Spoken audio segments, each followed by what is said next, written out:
rin bang gawin yon na kung saan napanood natin na yung babae at Muslim pa yun tumayo siya para ibigay o ialok niya yung kanyang upuan doon sa buntis na babae.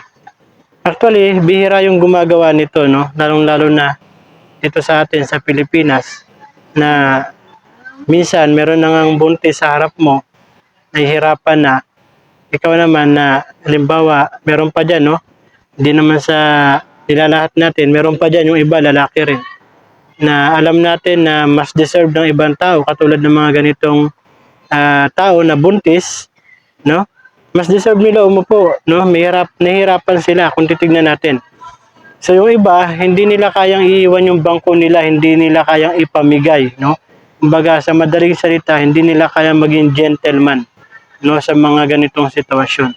Nakita natin sa video, 'di ba? May mga kalalakihan doon, pero tumingin lang sila, no? Tumingin lang sila. At yung nag-offer pa ng upuan, babae pa at Muslim pa 'yon.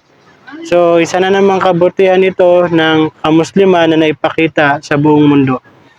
So, may napansin ako dito sa video, no? Parang napansin ko dito, parang experiment nila. Pero ganun pa man, kasi doon sa pangalawang scene nila, na ibang babae naman yung tumayo, pero Muslim pa rin, no? So nakita natin, no, na puro Muslim yung madaling mapukaw yung kanilang damdamin, madaling maawa, no? Dahil ang Islam, no, ang Islam nga ay awa sa sangkatauhan, at ang mga Muslim tinuturuan ng magandang pag-uugali, lalong-lalo na sa mga sitwasyon na kinakailangan talaga na ikaw ay magpakita ng awa. May kasabihan o may turo ang Propeta Muhammad sa kanyang kapayapaan na sinabi niya, magpakita ka ng awa sa mga nilalang dito sa lupa at kakaawaan ka ng lumalang doon sa langit. Ibig sabihin, magpakita ka ng kabutihan, ng awa dito sa mga tao, at doon sa kabilang buhay, papakitaan ka naman ng awa ng Allah Subhanahu wa Ta'ala o ng ating tagapaglikha.